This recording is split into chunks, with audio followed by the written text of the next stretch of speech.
नमस्ते जगद्धात्री सत्ब्रह्मरूपे नमस्ते हरूपेन्द्रधात्रादिवन्दे नमस्ते प्रपन्नेष्टदानैकदक्षे नमस्ते महालक्ष्मी कोलपुरेशी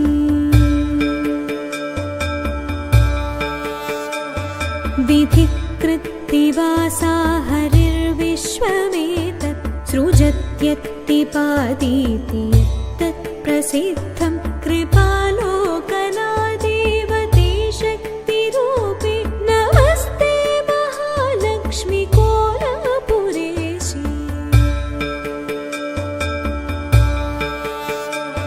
त्वया मायया व्यापमेतत् समस्तं धृतं लीयसे देवि कुक्षौ हि विश्वं स्थितां बुद्धिरूपेण सर्वत्र जन्तौ नमस्ते महालक्ष्मी कोलपुरेशी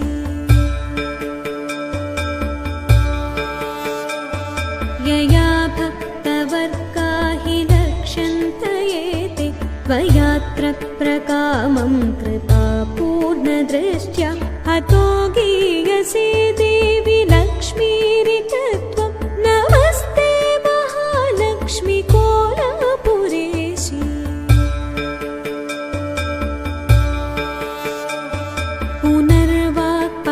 पुनर्वाक्पटुत्वादिहीना हि मूका नरास्त्रैरिकामं खलु प्रार्थ्यसे यत् निजेष्टात्रये तेन मूकाम्बिकात्वं नमस्ते महालक्ष्मी हस्ते नमत्र्यम्बके गौरि पद्मासनस्थे नमः स्वर्णवर्णे प्रसन्ने शरण्ये नमस्ते महालक्ष्मी कोलपुरेशी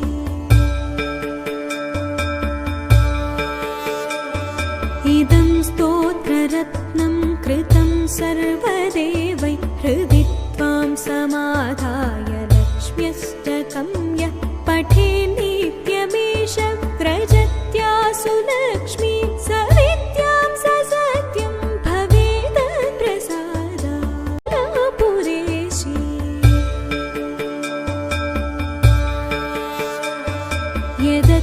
यदद्वैतरूपात् परब्रह्मणस्त्वं समुत्था पुनर्विश्वलीलोद्यमस्था तदाहूर्जनास्त्वां च गौरीं कुमारीं नमस्ते महालक्ष्मी कोलपुरेशी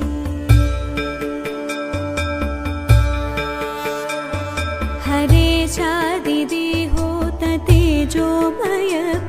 स्फुरच्चक्रराजाख्यलिज्ञस्वरूपे महायोगी कोलर्षि हृत्पद्मगेः नमस्ते महालक्ष्मी कोलपुरेशी